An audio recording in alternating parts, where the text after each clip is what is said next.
नमस्कार, मैं नवीन जायसवाल 4 PM राजस्थान में आपका स्वागत है। सुप्रीम कोर्ट ने आज एक ऐतिहासिक फैसला सुनाते हुए इलेक्टोरल बॉन्ड यानी चुनावी बॉन्ड को असंवैधानिक बताते हुए उस पर रोक लगा दी है।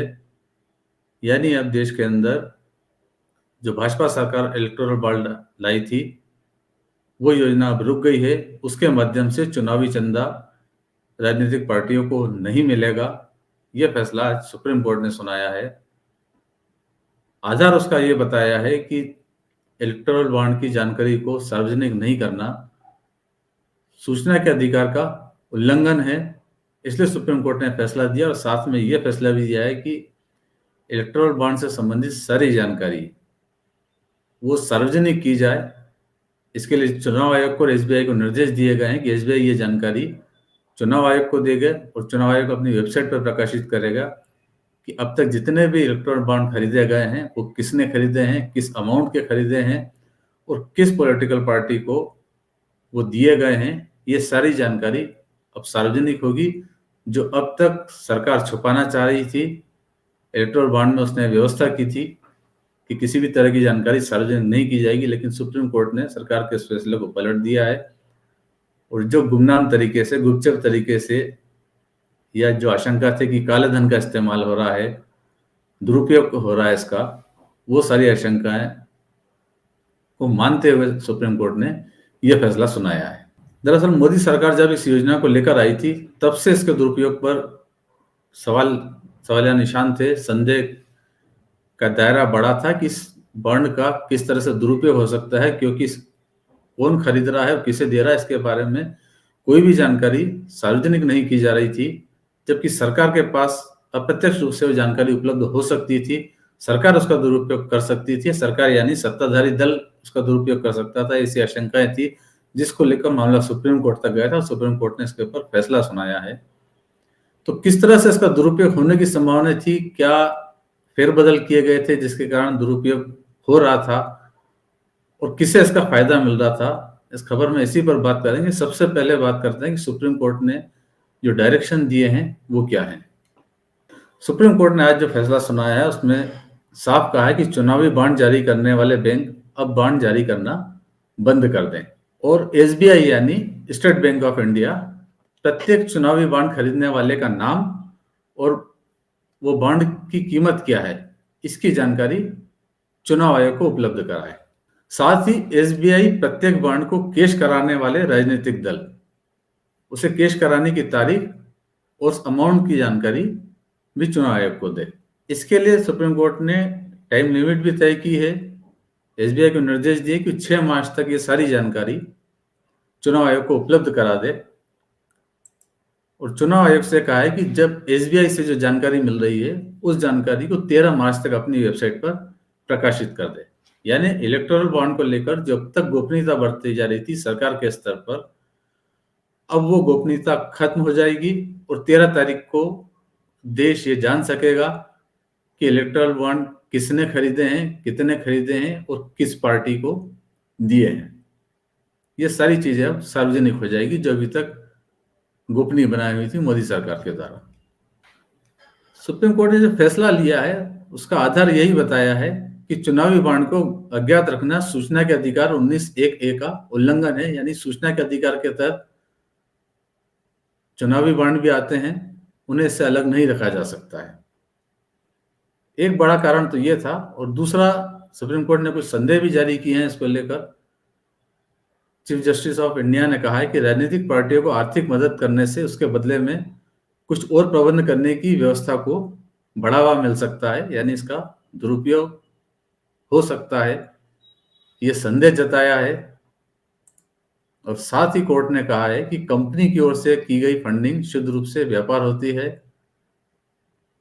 तो कंपनी जो फंडिंग करती है उस फंडिंग के जरिए वो पॉलिटिकल पार्टी को प्रभावित कर सकती है।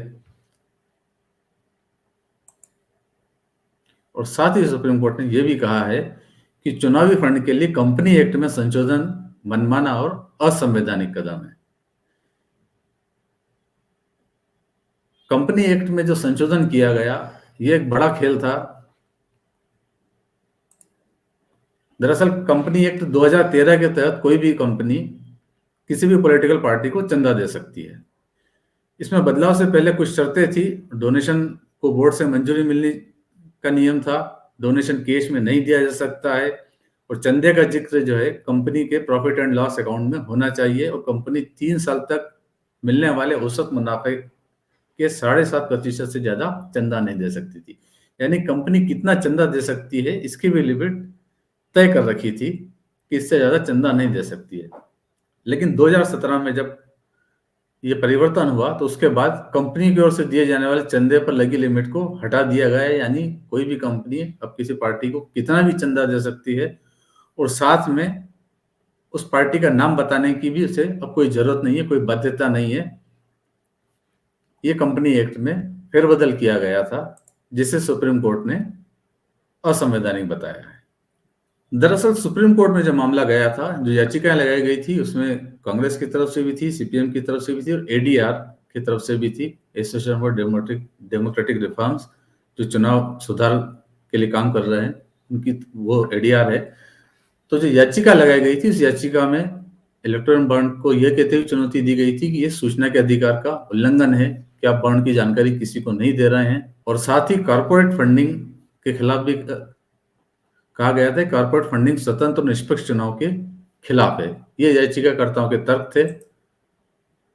याचिकाकर्ताओं ने बताया था कि इस बात का कोई सार्वजनिक रिकॉर्ड नहीं है कि बॉन्ड किसने खरीदा और किसे दान दिया, क्योंकि इसकी जानकारी गोपनीय रखी जा रही थी।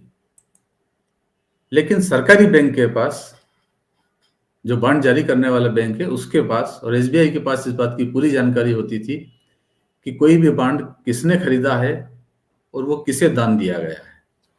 अब इसका जब यदि सरकारी बैंक के पास वो जानकारी है तो स्वाभाविक रूप से वो सरकार के पास भी वो जानकारी जा सकती है, और उसका जरिए वो सत्ताधारी दल तक वो जानकारी जा सकती है।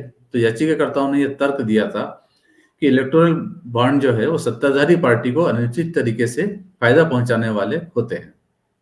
तो याचिकाकर्ताओं की यही तर्क है कि गोपनीयता की आड़ में इसका दुरुपयोग हो रहा है, चुनावी चंदा किसे मिल रहा है इसमें पारदर्शिता होनी चाहिए, पता चलना चाहिए। सिर्फ सरकार के पास या सत्ताधारी दल के पास ये अधिकार नहीं होना चाहिए कि चुनावी चंदा किसे मिल रहा है और कौन दे रहा है। वो जानकारी सत्ताधारी दल के पास पहुंच सकती है, लेकिन विपक्ष या दूसरी पार्टियों के पास नहीं पहुंच सकती, आम जनता भी नहीं जान सकती है। तो ये एक तरह का दुरुपयोग था, और इससे जो चंदा मिल रहा है पार्टियों को वो प्रभावित हो सकता है। अब बात की जाए कि किस तरह से जो चुनावी चंदे के आंकड़े हैं वो बताते हैं कि 2018 में 2 जनवरी 2018 को इलेक्टोरल बॉन्ड वाली योजना नोटिफाई हुई थी। उसके बाद से चंदा जो चुनावी पार्टियों को पॉलिटिकल पार्टियों को मिल रहा था, उसके आंकड़े बताते हैं कि 2018 से जब से ये योजना शुरू हुई है, 6 सालों के अंदर बीजेपी को चुनावी बॉन्ड से 6,337 करोड़ रुपए प्राप्त हुए हैं, जबकि कांग्रेस को सिर्फ 1,108 करोड़ रुपए ही मिले हैं। तो ये एक बड़ा अंतर, कांग्रेस और बीजेपी को जो चंदा मिला है उसमें बड़ा अंतर है जब से चुनावी बॉन्ड जारी हुए हैं। तो इलेक्टोरल बॉन्ड आने के बाद से चुनावी चंदा जो मिल रहा है उसके अंदर इतना बड़ा अंतर है, उसको लेकर कांग्रेस पहले भी विरोध करती रही इलेक्टोरल बॉन्ड का। वो इसे कालाधन का जरिया बताती रही है कि इसमें ट्रांसपेरेंसी नहीं है। अब जब सुप्रीम कोर्ट का फैसला आया है तो कांग्रेस सरकार से पूछ रही है कि उसके पास ये चंदा किस कारण से आया है, उसके बदले में उसने किन्हें किस तरह से नवाजा है, इस बात की जानकारी अब सरकार दे।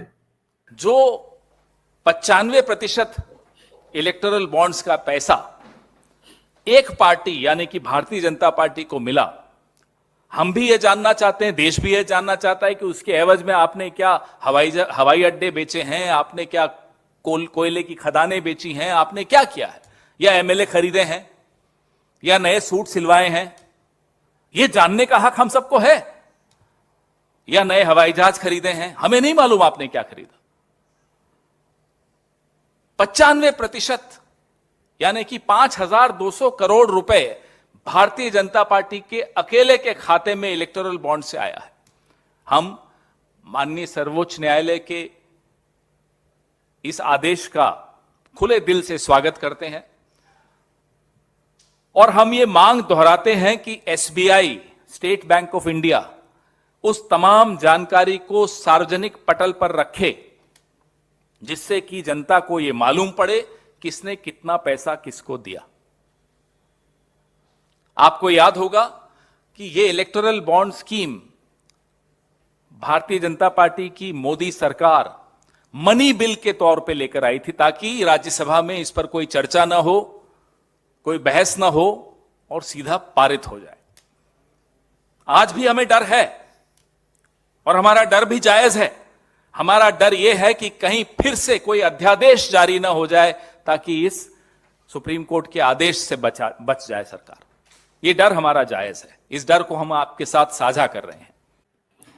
तो भले ही सुप्रीम कोर्ट का आदेश आ गया हो, लेकिन उसके बावजूद कांग्रेस को सरकार की नीयत पर संदेह है कि सरकार अभी भी इसको रोकने के लिए कोई दूसरे जतन कर सकती है, और जो 13 मार्च तक चुनाव आयोग को सारी जानकारी प्रकाशित करनी है, उसे छुपाने की कोशिश सरकार फिर भी कर सकती है।